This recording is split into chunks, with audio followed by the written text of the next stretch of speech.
I'm Cindy Ranzik. I'm the curator here at the Santa Maria Valley Historical Society, and we're going to introduce you to a little information about our local cemetery here in the Santa Maria Valley Cemetery District. And we're going to start here in the museum and talk a little bit about the history of some of the folks we're going to find out there in the cemetery. Our first topic kind of is about some of the crime and some of the incidences that happened in early Santa Maria. One of the favorite stories locally is about the first hanging in Santa Maria. It's also the last hanging in Santa Maria, which is really good news. It happened in 1890, and it involved Whiskey Row, something that plagued Santa Maria for many, many years. But we hope to get you started here in the museum with some of the facts and some of the artifacts that are visible to you. We actually have the rope that was part of the first hanging in Santa Maria and involved a gentleman whose gravesite we'll go out and visit. He's actually in an unmarked grave. It was such an incredible story that, and the residents were so unhappy that they actually put him in an unmarked grave because there was some fear that he might be dug up and there might be some kind of desecration that went along with his death because he actually murdered the local constable. Another interesting point, we're talking about Edmund Criswell, who was the first hanged man. We also have the other side of a tragedy, which is the first murder in Santa Maria, would actually involved a 13-year-old boy and was associated with a family that was very popular and very well known in Santa Maria, which was the Blockmans. And so Harry Blockman was the first murder victim in Santa Maria. He was 13 years old. It's quite an interesting story, and obviously we'll also go out to his gravesite at the cemetery and see where he is as well. It happened on the 4th of July, or actually the murder was the 3rd of July. His body was discovered the 4th, and covers a period of time in the history of Santa Maria that's very, very exciting when the town was really, really growing and developing. Very big tragedy, as you can imagine. Homes were very open and children were really allowed to roam in those days. So it was quite upsetting to a lot of folks to have a child disappear in the middle of Santa Maria in 1901. So let's gather up what we need to go and let's get out to the cemetery and we'll take a look at these first two grave sites and talk about why cemeteries are fascinating to people and how much history can be found in cemeteries themselves. We're out here at the cemetery now, and one of the new features that the cemetery offers is a site called santamaria.simsites.com, and it's pretty fascinating because you can put in the person's name that you want to find his grave and then press walk, and it'll walk you over to wherever they are. In this particular case, we're going to go look for Edmund Criswell, who was the first murderer here in Santa Maria and the only hanging.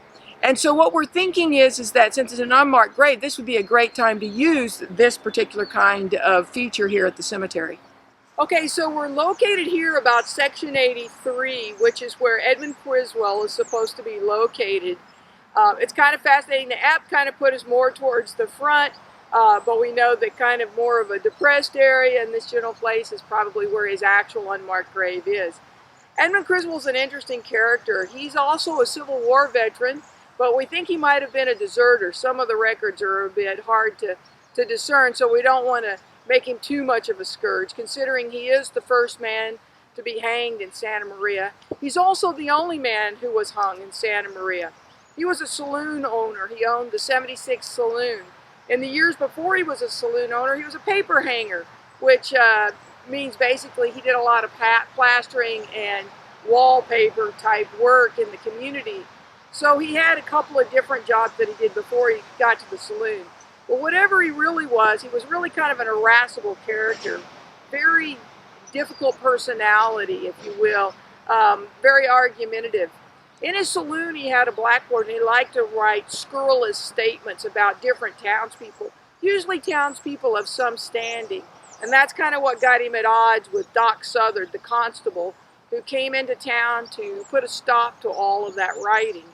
And the two got into many arguments over the distance of time, but finally it all erupted into a big shootout, each man pulling his gun and shooting the other.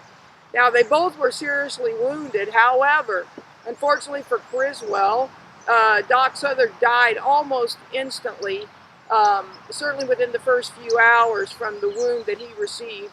And Criswell, through the great care of Dr. Lucas, managed to survive for several days until the vigilante force showed up and put an end to his survival with a very short rope. One of the reasons why there's no marker on the grave is not just so much that the townspeople didn't want to spring money to put a marker on a man they didn't really love, but with some others wouldn't dig him up and drag him through the streets. They felt like a very quiet and undistinguished resting place for Edmund Criswell was the best thing to do, because he just wasn't very well liked at all. So I'm here with Harry Blockman. Harry Blockman is kind of an unusual story in that he's very young. He was about 13 years old, and on July 3rd, 1901, he was murdered. And that created quite a stir in a town of just a few thousand people here in Santa Maria. Santa Maria was kind of a focal point for a lot of the really small towns around here, in that a lot of the new oil and a lot of new industries were working up, and there were certainly a lot of folks coming in to visit because Santa Maria was going to have a great parade.